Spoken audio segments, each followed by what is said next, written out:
Bueno, gracias por la invitación de vuelta, gracias por la presentación, muchísimas gracias. Bueno, vamos a hablar un poquito de respiración nasal y apneas de sueño. Un poco ya se dijo algunas cosas en el sentido correcto. La verdad que uno va aprendiendo cada vez más en esto de a poquito, ¿no? Se va enterando en la medida en que se sumerge en esto y van saliendo nuevas cosas.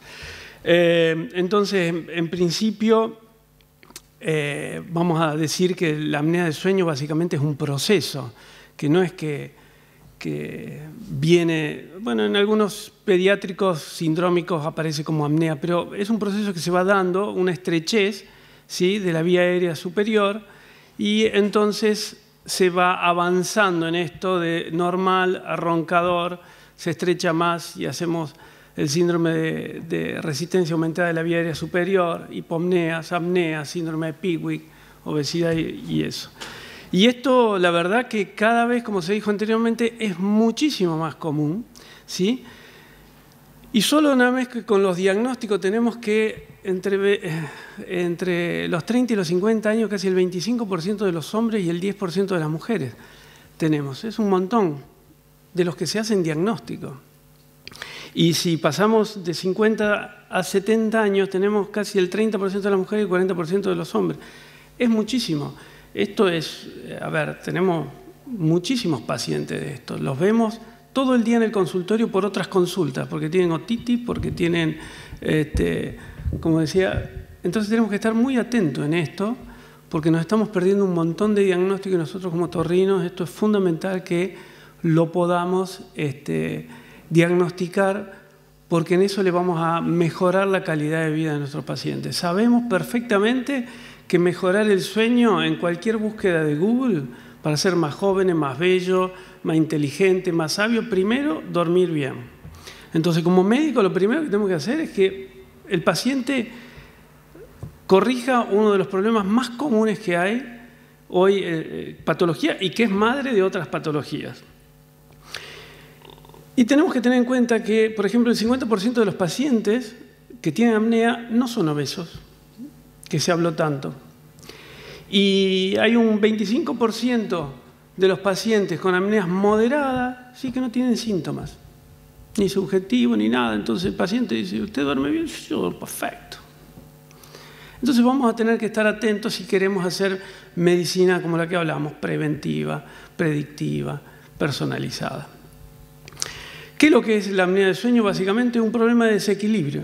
El organismo humano tiene la vía aérea que no tiene una rigidez que la mantenga abierta durante el sueño. Entonces, depende del equilibrio entre la velocidad del flujo aéreo y el componente neuromuscular que mantenga abierta esa vía. Porque la velocidad tiene tendencia del flujo aéreo a generar una presión negativa que se colapsa. Y en esto es muy favorecedor de este colapso la respiración bucal. Hay estudios de la colapsabilidad respirando por nariz y por boca o por boca sola. ¿Se borró? ¿Se fue esto acá? Entonces, ¿qué pasa? Hay estudios de flujometría computarizada donde se ve perfectamente que el respirar por boca tiene un incremento en la velocidad del pasaje de aire y esto aumenta la turbulencia, aumenta las posibilidades de colapso mucho más que si uno respira por la nariz. Entonces tenemos mayor predisposición a respirar, a hacer apnea si respiramos por la boca que si respiramos por la nariz. Esto es básico. Y tenemos que entender, como se dijo anteriormente, no tengo que tocarlo. Y ahora.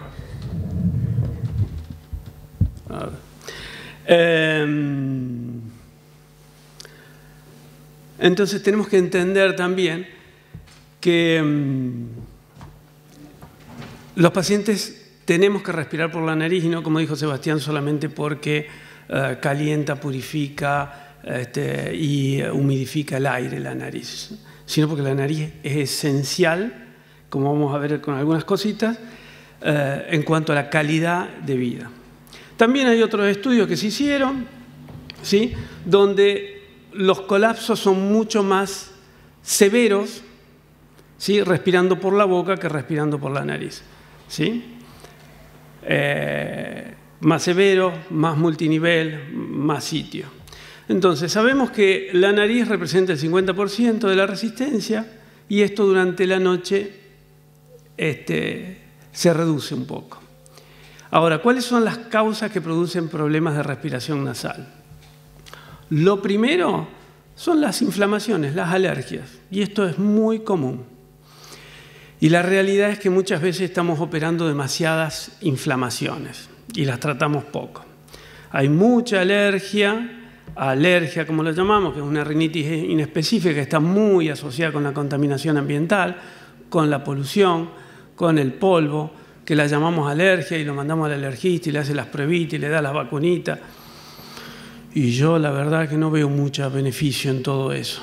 Si encontramos que esas vacunitas identificó un específico alérgeno y eso está muy presente, que yo soy alérgico al plátano y vivo rodeado de plátano, por ahí hacer ese tratamiento que es largo, tedioso, costoso y poco exitoso, por ahí me funciona. Pero si me sale que soy alérgico a todo o no soy alérgico a nada, no sé qué hacen con esa vacunita y tildando la alergia y haciendo eso. Y hay mucha gente que vive estas vacunitas, pero bueno. Hay que tener en cuenta que la polución nasal genera una inflamación también, pero también la generan los alimentos industrializados, las harinas refinadas, los azúcares refinados. Todo eso genera un problema inmunológico y esto es un problema inmunológico. Y también lo genera lo que pensamos. Ojo con lo que pensamos. El estrés, la ansiedad, la preocupación. Todo eso genera disminución inmunológica y estos 3 factores, más allá de los genéticos, son los 4 factores que generan inflamación en la rinitis. Y esto lo tenemos que hablar con los pacientes si ellos quieren tratar. Si no, el tratamiento va a ser corticoides intranasales, antihistamínicos y todo eso. Pero tenemos que, como dije en esa intervención inicial, que el paciente empiece a mejorarse él por sus conductas, ¿sí? Y esto es muy importante. Después, ¿cuáles son las causas más comunes? Hipertrofia de cornetes, que es un poco derivado de esto, que ya se produce una inflamación organizada. La desviación del tabique y la estrechez maxilar, que genera narices estrechas. ¿Cuántas se ven narices operadas, narices estrechas y no mejoran? Claro. ¿Por qué? Porque la nariz es estrecha. Ahora, los respiradores bucales que no usan la nariz no son estos paracaidistas húngaros que vienen y resulta de la nada son respiradores bucales. Esos se van formando de chicos. Me cacho en 10. Este es el último papel de Guillerminó. Guillerminó, me imagino que saben qué es, el que estudió todo esto. Entonces, hay cuestiones genéticas, pero hay cuestiones de desarrollo. Los chicos ya no comen cosas duras, todo blandito, no desarrollan la cabeza, las alergias porque empiezan a comer la papa frita muy temprano. Resulta que tiene el frenillo corto, lleva a la hipotonía muscular y el paciente termina respirando por la boca y tiene desarrollado poco la cabeza. Entonces, fue una evolución. Lo que se habló en la primera charla de los pediatras que tienen que saber que los niños no respiran por la nariz y no es que solamente son amígdalas y adenoides y lo opero y ya está. A ver, si queremos hacer medicina preventiva, enfoquémonos también en esto. Entonces, muchas veces, ¿sí?, realmente tenemos que ver si se necesita o no una cirugía nasal, porque la verdad que hay muchos problemas que encontramos en la tomografía, inclusive niños respiradores bucales, que si le cerramos la boca con una cinta y lo tranquilizamos por la ansiedad que tiene y lo hacemos respirar, puede respirar por la nariz. Cuestión de hábito. Y el hábito, como dicen, hace al monje. Entonces, si yo me habitúo, ahora si yo no me habitúo y sigo haciendo lo mismo, sigo siendo respirador bucal por más que pueda. Y vamos a encontrar un montón de pacientes que se operan de la nariz y siguen respirando por la boca y tienen la nariz permeable. ¿Por qué? Porque mantuvieron el hábito, ¿sí? Entonces tenemos que ver bien quién paciente puede ser buen candidato para una cirugía nasal, de lo que estamos hablando, o sobre todo cómo podemos hacer para ayudar a ese paciente a que funcione bien la nariz, que es en definitiva el objetivo.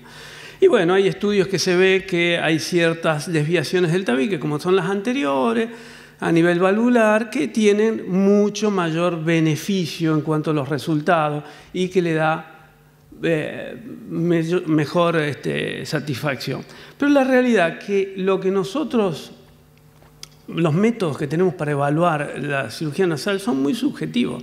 Tenemos el NOES, tenemos el SNOT 22, tenemos la rinomanometría, que la usamos más para cuestiones legales que para reales, pero no tenemos una medida como la audiometría para ver si me funciona o no me funciona la cirugía nasal. ¿Qué tenemos? Y tenemos la devolución, el feedback con el paciente, si me dice que funciona o no funciona, si está bien o no está bien, ¿sí? Entonces no tenemos grandes parámetros, ¿sí? Más que, bueno, la rinomanometría dio que después de una cirugía de pólipo, de una severa desviación del tabique, hay unos cambios volumétricos y la verdad que mejora. Pero hay un montón de otros estudios que dicen que, mira, no cambió nada, esto está igual. Lo cierto que es que la cirugía nasal con las apneas de sueño está demostrado que mejora, ¿sí?, un poco la apnea, pero no hay casi cambios de colapso, ¿sí? Y también mejora, ¿sí?, cuando se asocia con una cirugía multinivel, ¿sí? Pero básicamente a nivel nasal, a nivel de SAOS, lo que en la última revisión que hubo, que hay reducciones de índice de apnea y hipopnea en pacientes específicos, donde no tiene una faringe normal, tienen una gran desviación, no tienen un gran BMI, ¿sí? Y que obviamente esto mejora, ¿sí?, cuando se asocia con otros factores anatómicos predisponentes a mejora. Lo claro es que la cirugía nasal, ¿sí?, básicamente es efectiva para mejorar el CPAP. La cirugía nasal mejora la percepción de bienestar, la sensación de percepción de calidad de vida, mejora en algunos pacientes la somnolencia, pero no cambia básicamente el índice de apnea-hipopnea, que es lo que se mide todo, y obviamente mejora las presiones terapéuticas del CPAP, ¿no es cierto? La última revisión, que me da mucho gusto porque hay dos ex residentes míos del hospital público, el doctor Correa y el doctor Conti, uno está en Bélgica y otro está en España, no sé por qué. Pero dice básicamente lo mismo y siguen todos los estudios diciendo lo mismo, que mejora subjetivamente, ¿sí?, que mejore las presiones del CPAP, pero las métricas que se usan no son comparativas, ¿sí?, y los criterios se cumplieron todo de inclusión, pero bueno, la conclusión es que la cirugía nasal aislada como tratamiento primario del CPAP, del apnea de sueño, no es contundente. Sí mejora lo del CPAP y mejora básicamente la percepción de calidad de vida, como lo dicen todos los estudios. O sea, mejora en aquellos que son posicionales, mejora en aquellos que tienen BMI bajo, mejora la calidad de vida, mejora el uso del CPAP, pero lo que sugieren también es que es importante la reeducación de la respiración después de una cirugía. Entonces, el SAOS es una condición grave que implica la calidad de vida. Y se ha encontrado que la respiración nasal durante el sueño es beneficiosa para mejorar la calidad de vida. Las opciones de tratamiento son bastante limitadas, tienen algunos efectos secundarios y pueden estar sujetas a incumplimiento.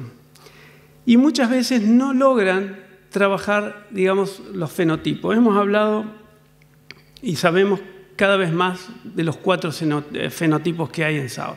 Primero creíamos que era todo anatómico y ahora vemos que hay un 26 y entre 19% de pacientes que no tienen absolutamente nada anatómico, están normales y tienen apnea de sueño.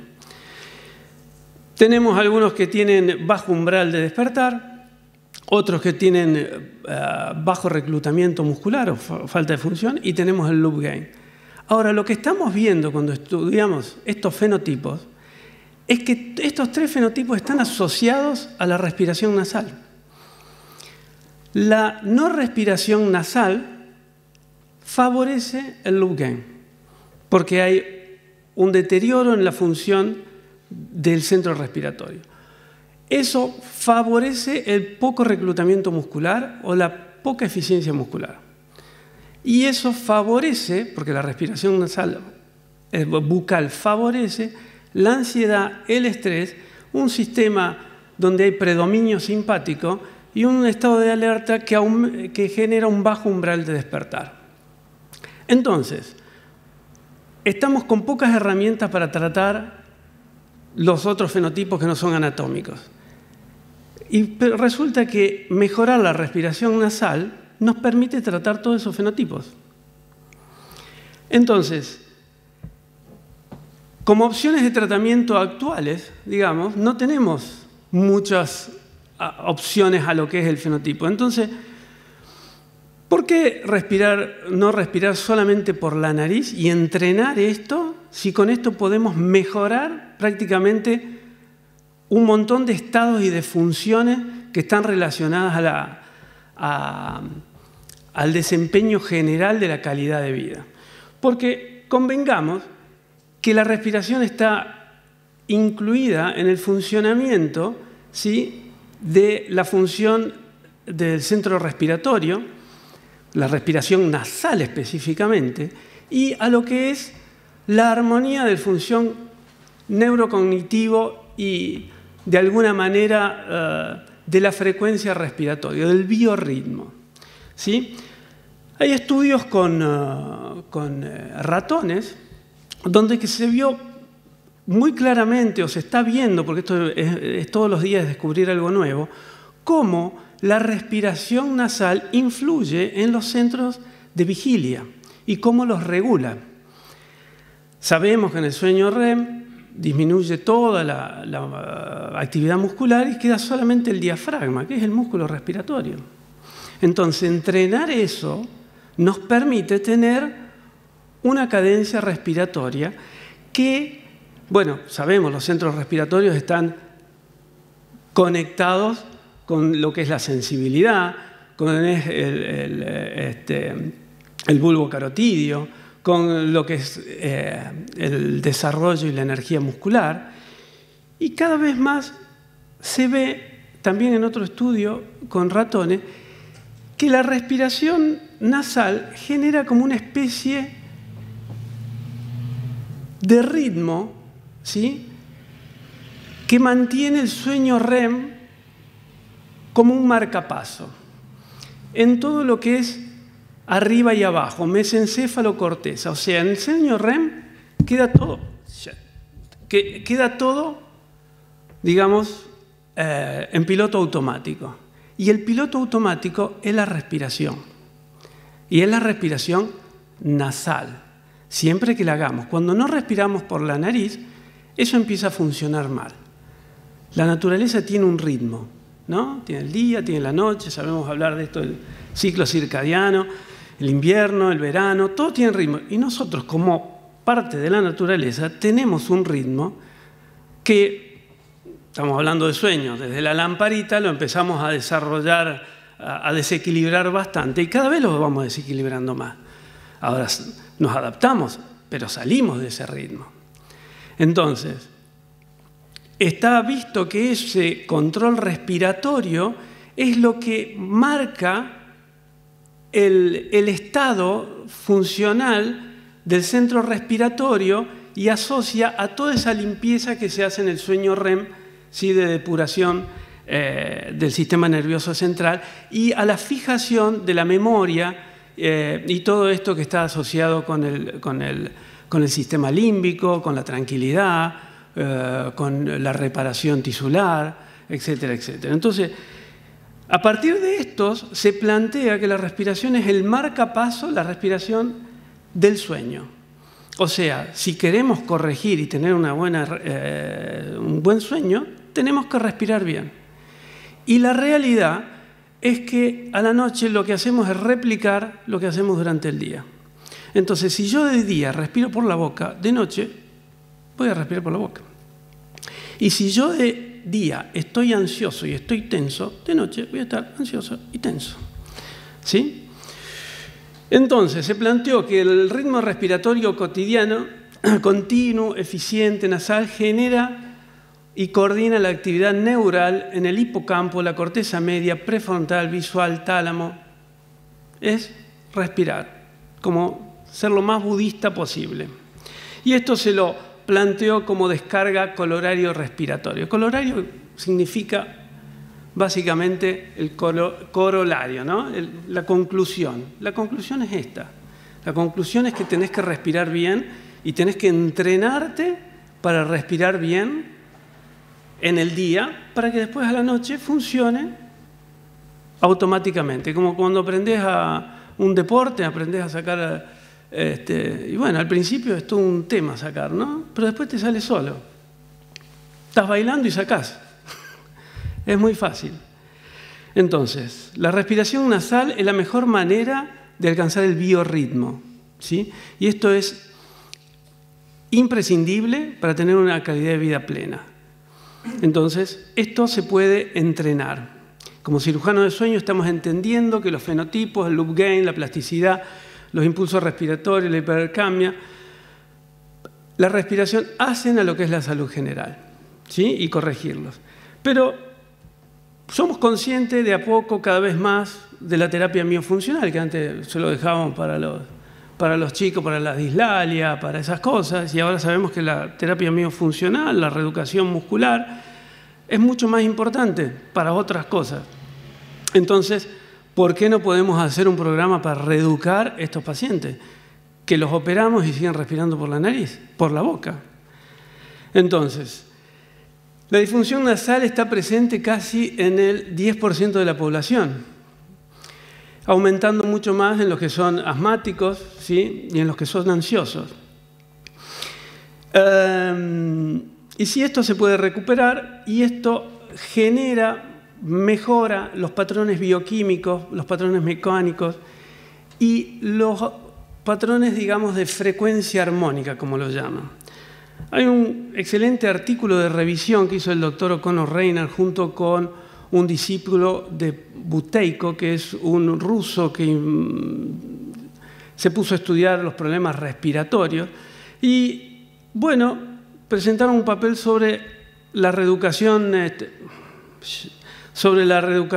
de la respiración, que se asienta básicamente en 3 puntos, que es una respiración lenta, profunda y de alguna manera en una frecuencia armónica nasal, ¿sí?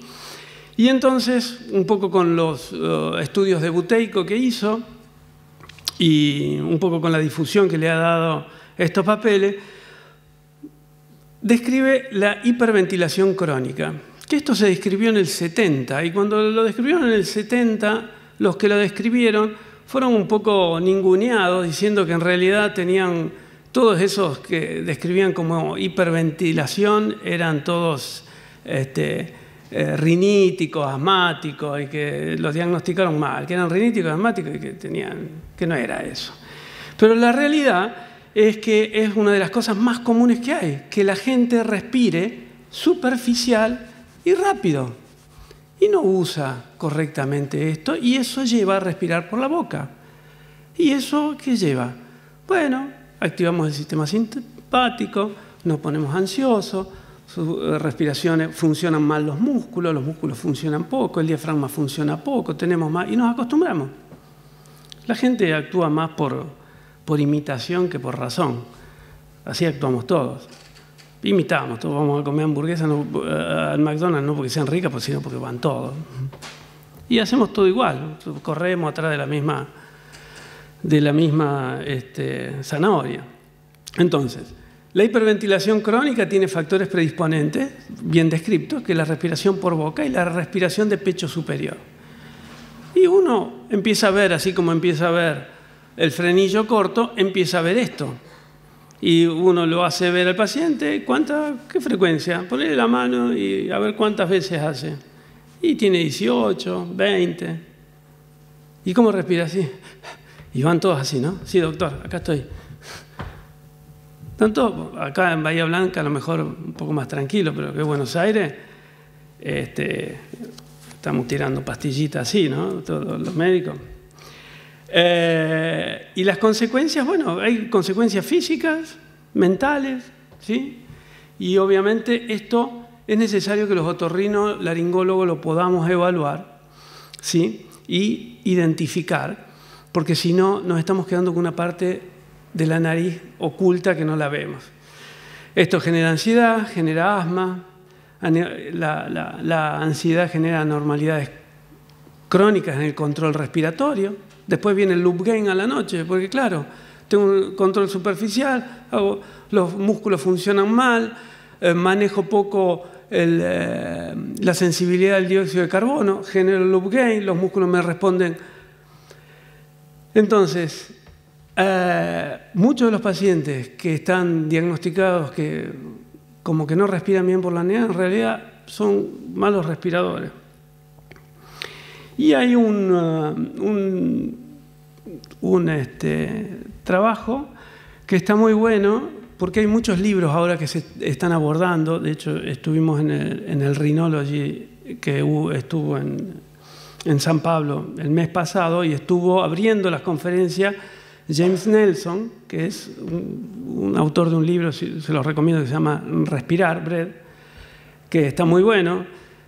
Y cada vez más está Jim Hof, que habla sobre respiración. Muchas más técnicas de reeducación de respiración que hacen a mejorar la calidad de vida. Y el efecto de la hipoxia intermitente es excelente para mejorar la capacidad y la sensibilidad del dióxido de carbono a nivel del loop gain. Entonces, esto básicamente es un entrenamiento a la hipoxia. ¿Sí? La normoxia, digamos, es el oxígeno de la atmósfera, que está en 21%, y llevarlo un poco, contener la respiración. Se hace una prueba, ¿sí? Que es contener cuánto contengo la respiración después de una expiración prolongada, que es el Bolt, el score Bolt. Entonces, si yo contengo la respiración menos de 20 segundos y estoy con un déficit, tendría que estar en 25, 30 como para estar normal, como capacidad respiratoria. Y es muy común que no lo logren. Hago una expiración forzada y después contengo a ver cuánto. Es muy fácil. Y si no, tengo menor capacidad. Y entonces se entrena. También se puede entrenar con hiperoxia, ¿sí? Que es con oxígeno de máscara añadido después de las contenciones. Y se ha demostrado también que esto es positivo, que mejora, ¿sí? Muchísimos índices, ¿sí? La exposición consciente, a diferencia de lo que es la hipoxia de la apnea, que son profundas y prolongadas, que producen inflamación, que producen deterioro, ¿sí? Orgánico. Entonces, entrenar esto, al contrario, genera un montón de beneficios, como son, ¿sí? Control de la presión arterial, mejora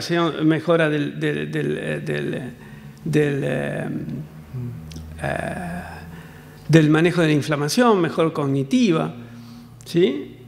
Mejora el metabolismo, mejora el rejuvenecimiento celular, porque controla la activación de los telómeros.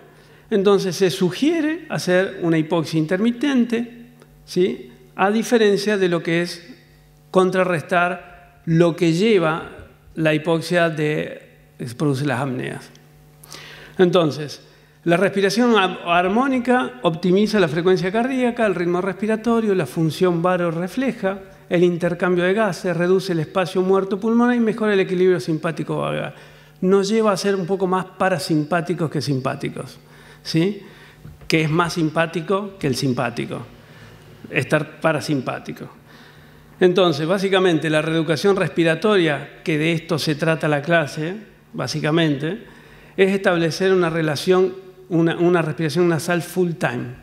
O sea, a los pacientes tenemos que educarlo a que respire por la nariz, entrenarlo. Acá cada vez más tenemos que trabajar con fonoaudiólogas, cada vez más tenemos que trabajar con terapistas. Corregir la postura de descanso de la lengua, como decía Sebastián recién. O sea, una lengua que no apoya contra el paladar es un respirador bucal. Si yo le hago decir la letra N y no la pone en la papila maxilar, el paciente es un respirador bucal. Cuando hacemos la tomografía y vemos esos espacios entre lengua y paladar, es un respirador bucal. Disminuir la frecuencia respiratoria. ¿Cómo? Bueno, tengo que aprender a respirar tóraco-abdominal. Enseñarle al paciente que respire tóraco-abdominal, que es la respiración que va, no la superficial. A respirar lento, ¿sí? Bajar a 12, a 10 por minuto. Tranquilo. Y respirar por la nariz. Si puedo hago hipoxia intermitente, me va a ayudar muchísimo, ¿sí? Que me va a mejorar la quimiosensibilidad básicamente del dióxido de carbono. Y básicamente hay protocolos, como le decía, está el VOLT, ¿sí? Que es básicamente como le describe Patrick McKeown, que es el seguidor de Buteyko, que es este ruso que está instalado en Inglaterra y descubrió en muchos niños que no eran asmáticos, no eran riníticos, nada, eran respiradores bucales, estaban mal educados a respirar. Como una persona que se camina encorvado toda la vida, nunca le dijeron que se tenía que caminar como una modelito y si no lo aprendés seguía caminando siempre igual. La hipoxia, ejercitarse, esto no es muy complejo. El mouth taping, que es básicamente, espera que paso esto, bueno, como respiraciones, hay un montón, como le dije, hay libros de respiración, pero está la Cubo, que es inspirar en 4 segundos, contener 4 segundos, expirar 4 segundos, contener 4 segundos, lo vas alargando a 6, 6, 6, 6. Si no, para relajación, la 4-7-8, que es inspiro en 4 segundos, contengo 7 segundos y expiro en 8. Y después la TUMO, que es de Wim Hof, que es como una hiperventilación, pero para tóraco-abdominal, como para activar, ¿no? Y el mouth taping, el fuego, y el mouth taping es básicamente cerrar la boca. Y eso es un entrenamiento fácil que pueden hacer 2 horas en tu casa cuando sabes que no tenés interacción. Estás mirando una tele, estás mirando la tele, un film, estás cocinando. Tapate la boca con una cintita, si te genera mucha claustrofobia te la pones vertical, así como para tener vía de escape. Y entrená a ver si puedes estar 2 horas. Si estás 2 horas con eso, bueno, lo vas entrenando, lo puedes llevar inclusive a la noche, ya estás entrenado. Y la terapia miofuncional que cada vez se está haciendo más con fonoaudiólogas, con las aplicaciones que se usan, hacen que todos estos músculos también tengan otro tipo de reclutamiento. Nosotros tenemos en la musculatura orofacial tenemos como 20 músculos que intervienen en la fonación, en la deglución, en la masticación y en la respiración. Ahora, no podemos entrenarlos específicamente, pero sí los podemos entrenar todos juntos y que todos estén. Porque el tema de no usar esos músculos como el frenillo corto, no usar la lengua, es la falta de reclutamiento. Es como no hacer gimnasia. O sea, cuando los músculos están entrenados, rápidamente el reclutamiento de las fibras musculares están todas activas. Si no, están vagas. Está como uno cuando no hace gimnasia después de 6 meses. Y cuesta.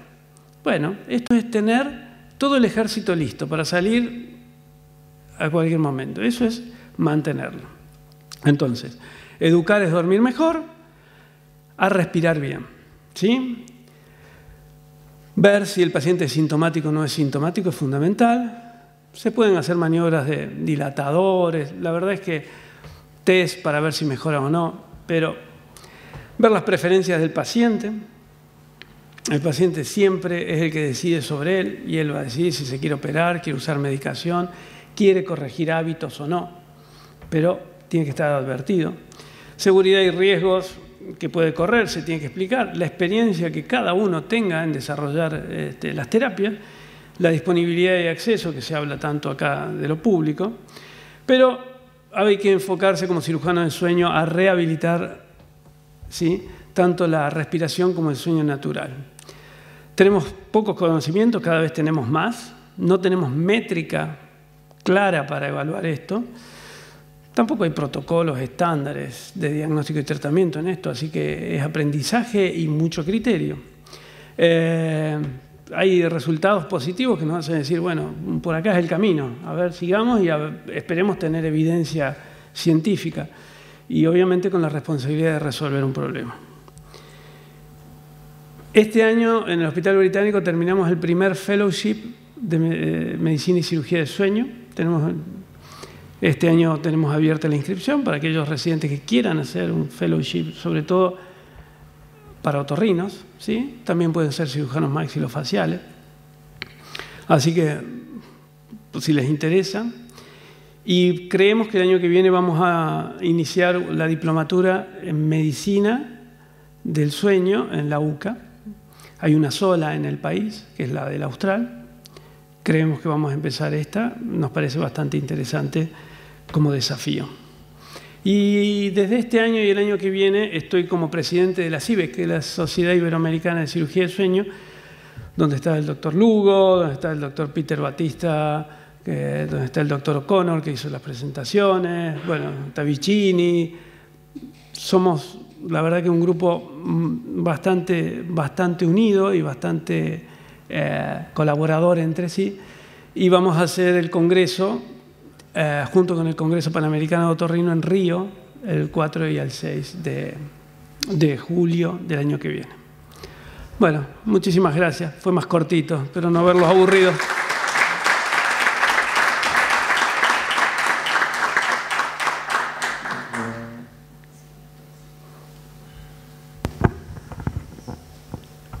Bueno, Alberto, gracias por la presentación.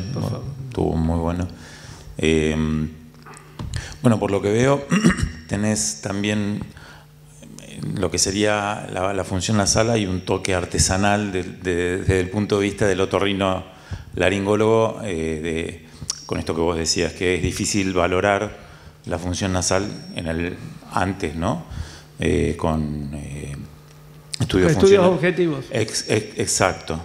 En donde la experiencia del que lo ve, bueno, valorar también otras cosas. Me imagino que, obviamente, viendo pacientes de estas características, ves pacientes que vienen con o sin uso de CPAP, que son dos situaciones por ahí distintas, pero sí esto que al principio decías de la parte inflamatoria de la nariz, ¿no? Que, bueno, por ahí yendo a eso y a tu experiencia, es muy común entre nosotros indicar cirugías, por ejemplo, solamente de los cornetes, ¿no? ¿Cómo tenés en cuenta todo esto que vos dijiste en cuanto a decir, bueno, a este sí, a este no? Y bueno, y últimamente también se fue incorporando en nuestra evaluación en el consultorio otorrinológico, por así decir, lo que es la estructura nasal, o sea, lo que es la parte anterior de la nariz. En cuanto a las válvulas nasales, últimamente se fue incorporando la cirugía de la rinoplastia en nuestra especialidad y bueno, eso también nos cambió un poquito la cabeza a nosotros en cuanto a la evaluación de toda la estructura de la nariz, ¿no? Hace muchos años, y bueno, tenemos más o menos la misma edad, solamente mirábamos tabique, cornetes y no le dábamos pelota, perdón por la expresión, no le dábamos bolilla a lo que era la parte anterior, valvular nasal. Pero bueno, esas dos cositas, cornetes, válvula nasal. Sí, yo no quise entrar mucho más en cirugía nasal porque la realidad es que no hay criterio, o sea, no hay estudio que digan la válvula nasal, este cartilaguito, este spreader que puse acá, este es el que va en este tipo de caso. No hay. El cornete Sí. ¿Cuáles son las que mejores técnicas? Bueno, dicen que el microdebrider es el mejor, después le sigue el radiofrecuencia. ¿Cómo se mide el tamaño del cornete? ¿Cuánto bajó la nariz? El continente de la nariz, si es estrecha, si es grande, si hicieron... Yo creo que sigue siendo artesanal eso y no me creo... Hay gente que ni toca el cornete, no lo toca. Hay un montón que dicen lo del cornete, nada. Yo te puedo contar mi historia personal, pero esto es como cada uno su librito. De publicaciones, poco y nada, ni siquiera de los que hacen rinoplastia. Ahora en el Rhinology, uno de los chicos, Dani Aguiar, un brasilero que hace Sueño, que es del grupo también de CIBE, hacía el doctorado y terminaba el doctorado y iba a presentar su doctorado, que era cirugía de válvula nasal sin rinoplastia. ¿Por qué? Porque dice, la realidad es que están vendiendo la cirugía de válvula nasal para hacerle una rinoplastia. Le quieren hacer una rinoplastia. Y vos podés poner un spreader y sin hacer y la nariz queda igual. Está bien. Son políticas del negocio. Yo hago rinoplastia y le digo, mirá, si hacemos la válvula nasal podemos ganarle un 10, 15, 20% más de capacidad nasal, pero es una estrategia de venta, en definitiva. Ahora, ¿cuánto gano? ¿Las desviaciones anteriores? Sí, claro, esas te van a mejorar, porque ves ahí torcido, claro. Hay algunas que resuelven las apneas de sueño. Hay estudios publicados solo, apnea severa, solo con cirugía nasal, mejoraron. Bajaron el índice de apnea y hipoapnea muchísimo. Yo tengo pacientes así, que los he mejorado así. Pero los hay solamente severos que mejoraron con terapia miofuncional. Y seguramente que si hacemos trabajo de reeducación funcional de la nariz, vamos a tener un montón de mejorías sin cirugía. Y si buscamos a los Dalai Lama, o a los lamas, o a todos los que hacen meditación y que están enyoguizados así y todo, y son gorditos y no roncan. Y duermen bárbaro y no tienen ningún problema, pero tienen esta frecuencia armónica que les funciona perfecto. Resulta que el reclutamiento muscular está todo activo, están así. Los sensores centrales del bulbo respiratorio funcionan bárbaro.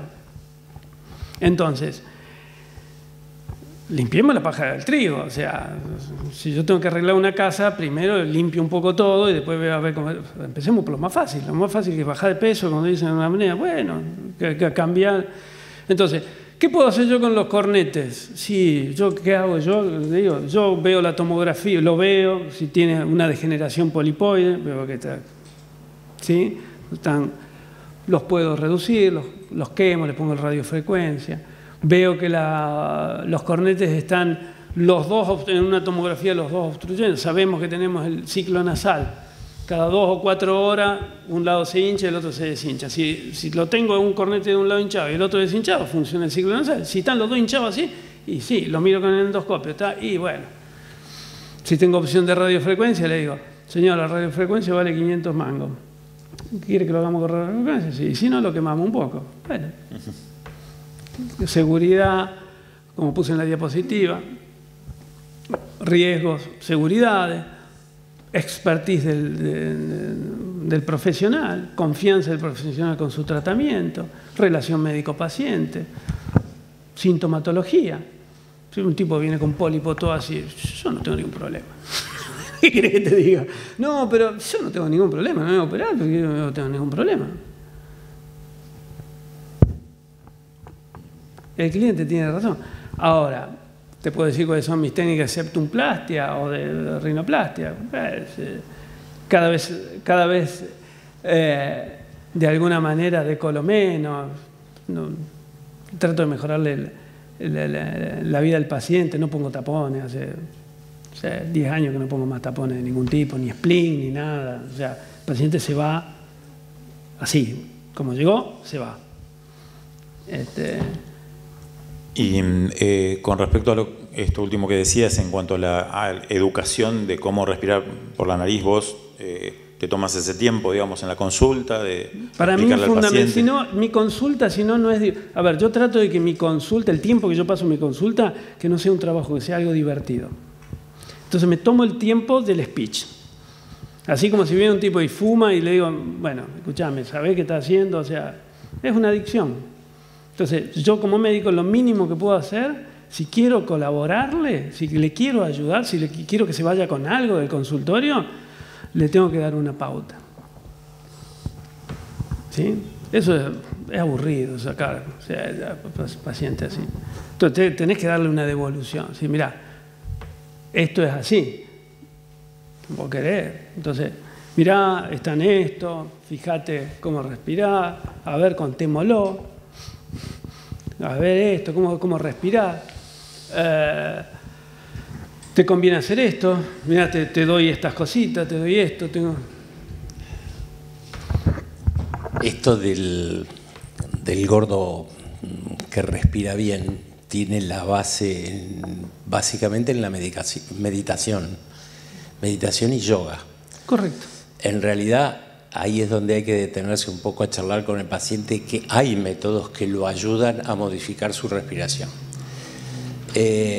Lo que se ha demostrado es cómo estos métodos van específicamente a modificar esta cuestión tan tremenda que es la del estrés, la adrenalina, etcétera, el cortisol, porque cualquiera de estos métodos son los que de alguna manera modifican las endorfinas, la serotonina, etcétera. Y ahí está un poquitito, es darle al paciente un camino que puede ingresar como todos los que nosotros le proponemos, si lo desea, obviamente. Y yoga también, porque la base es básicamente la respiración. Y esto de la hiperventilación se logra con la meditación, donde uno de los ejercicios es inspirar y expirar y tomar el tiempo, y cuando uno lo hace muy relajado y muy tranquilamente se da cuenta que en ese minuto metió 10 inspiraciones, no más.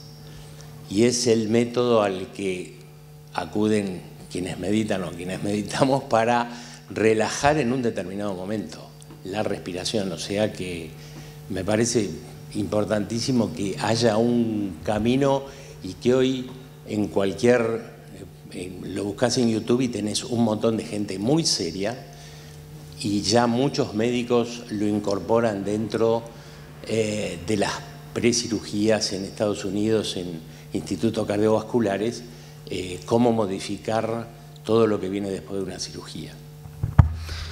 Perdón, yo creo que ese paciente, el que dice Hugo, respira porque es como vos, es un longilinio. El gordito budista, yo lo respira bien sentadito. Le quiero poner el fibroscopio acostado, a ver cómo se obstruye también. Bueno, la verdad es que nosotros hemos tenido casos de hipertrofia de amígdala grado 4, que le hicimos el estudio porque se lo hacemos a todos y vino normal. O sea, son pacientes. Acá, como digo, mira, en medicina estudiamos, no hay enfermedades, hay enfermos. Bueno, acá en apnea, eso es elevado a la máxima potencia. Entonces, puede ser que uno de estos tenga algo. Ahora, no va a tener seguramente bajo umbral de despertar, lo que va a hacer que va a tener un sueño mucho más armónico, va a tener un buen manejo muscular, ¿sí? Así que yo creo que las posibilidades compensan todo lo otro. Hay un montón de gente que tiene muchos problemas y con una cirugía por ahí lo compensás, o con un CPAP lo compensás, pero llegás tarde. Entonces, lo que yo trato de ver es cómo llego antes al paciente, o cómo le doy herramientas para que el paciente empiece a resolver las cosas desde la base. ¿Sí? Crear buenos hábitos. Exactamente, pero o sea, yo tengo este problema, ¿sí?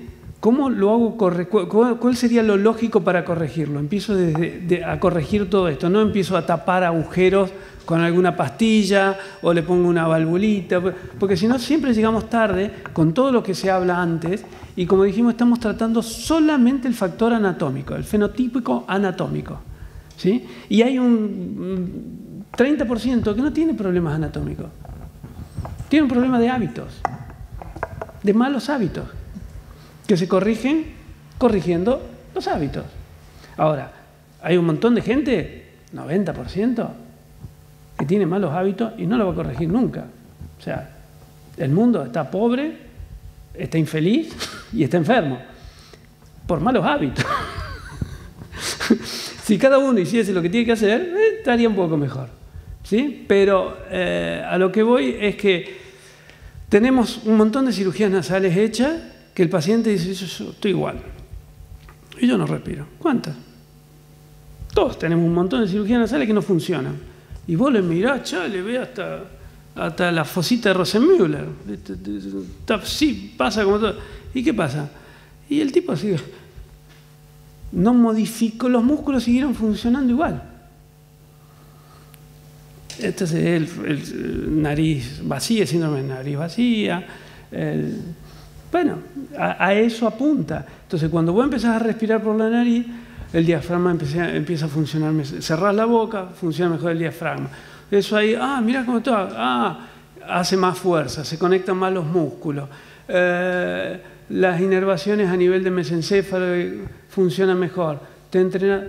Pasa con cualquier entrenamiento de lo que haces, con cualquier cambio de hábito. Cambias la dieta y te cambias el resultado. Che, mira, no sudo más. Mira cómo me deshinché. O sea que estoy más lúcido, estoy durmiendo mejor. Es la clásica del paciente que cambió de hábito. Es así. Entonces, lo que pasa es que, bueno, ahora hay muchos médicos que están haciendo eso. Sí. Es como, ahora hay muchos médicos que están hablando de sueño, de apnea. Sí. ¿Cuántos? Somos 40. ¿Sí? ¿Todavía? O sea, hay muchos pediatras, muchos clínicos, muchos cardiólogos, muchos que ni se enteraron. Ni se enteraron. ¿Sí? Y estamos hablando de una patología que junto con la obesidad es casi endemia. ¿Sí? Ahora, de la obesidad, ¿alguien habla? Porque esto es como cuando querés esconder un elefante, ¿no? No sé cómo es. Porque o sea, el 60% de la población es obesa. Y tampoco se le presta mucho. Viene el cardiólogo, como está fumando, sí, baja de peso, deja de fumar. Pasa el que sigue. La gente se va. Ese feedback es el que tenemos que construir, porque como digo yo soy cirujano de sueño. Yo la verdad que CPAP, como hace él, que yo lo agarré de grande y empecé, como te contaba, operaba todo y hasta que me empezó a llegar Borsini, me empezó a mandar las cosas, entonces me puse a meter como esto y en el 2012 me fui a hacer un curso a San Luis, descubrí el DICE, vine, traje el DICE y empezamos a hacer DICE acá en Argentina. Así es la historia. Ahora, yo teniendo Borsini nunca me puse a contar apnea, ni a dar CPAP, ni lo quiero hacer, ¿no? O sea, yo opero, me encanta operar, pero me encanta operar los que funcionan, los que sé que van a funcionar bien. Para saber hacer la técnica me llevó una semanita. Pero tenés que aprender a saber cuáles no operar, porque te va a ir mejor. Entonces el paciente va a venir chocho. ¿Estamos en horario de almuerzo?